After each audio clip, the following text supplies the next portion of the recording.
Ubay sa anniversary sa Bubble Gang, kumusta ka karon ang duha sa atong mga kabubble? We have this morning Cherry Solomon and Archie Alemania.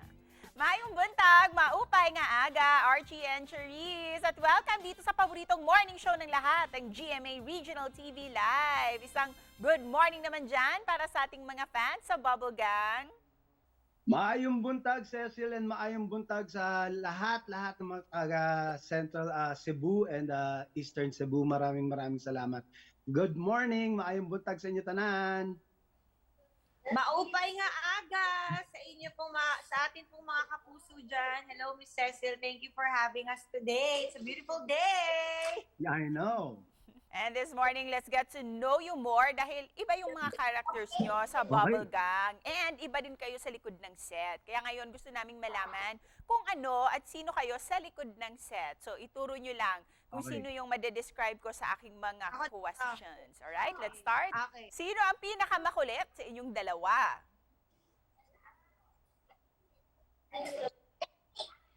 Ha? Sa Ano sagot babae mo, yan eh. Sa babae yan. Sa lalaki ako. Ikaw din. Ah? Ay, nako, si Archie. Ay, nako. Makulit yan si Archie. Nakakapagod yan. Sino naman ang madaling mapikon? Ako? Bakas, Charis. Lumiko? Hindi naman ako pikon lagi. Pero sa amin dalawa, mas ako ang pikon. Siguro. Sino ang mas palaging gutom? Hindi, kasi Hindi ako nga yan, lagi babae. pupunta ako sa dressing room nila lagi. Dressing room ng mga Yes. girls. Kasi sila lagi, puro may mga pagkain niya, nagpapa-order, umu-order. So, kesa kainin ko yung hinanda para sa amin, mas masarap yung pagkain ng girls. So, dun lagi ako pupunta. Eh, sino naman ang mas sweet? Ako? Si Archie Ako. din sweet. Pareho kami. Oo. At ngayon na mas nakilala na namin kayo pareho as a person. Ngayon naman, let's talk about your upcoming Bubble Gang anniversary. How do you guys enjoy being part of the longest running gag show in the Philippines?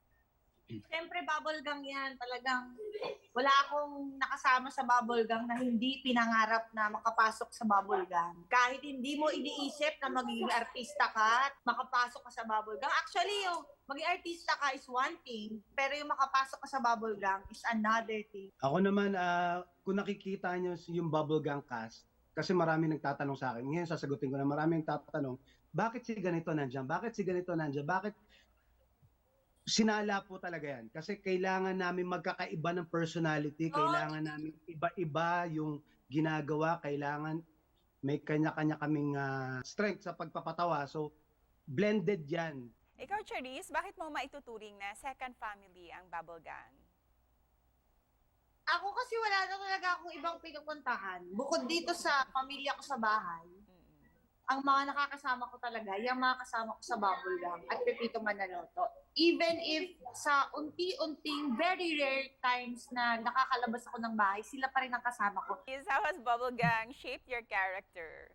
It gave me so much pride and so much confidence in myself. Kasi nung una, talaga syempre, pag pumasok ka sa showbiz, talagang ang laki-laki nung tingin mo sa lahat. Like, taas-taas. Like, yung ganon, it's a whole different world. And before we end this interview, ano naman ang mensahe ninyo para sa ating mga kapuso na nanonood ngayon? Message of hope. Ba? Ibang question to, Miss Cecil. Message of hope.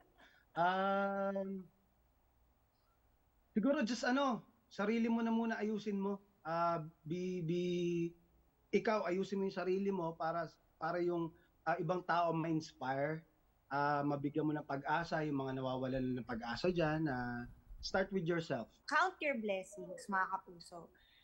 Hindi man naibigay sa atin ni Lord yung ibang bagay na gusto natin. Tignan natin kung ano yung mga naibigay niya. Baka yung mga naibigay niya, hindi mo nare-realize, hinigitan niya pala yung hinihingi mo. Dagang salamat sa inyo, Charisse and Archie! Thank you! Thank you, Cecil.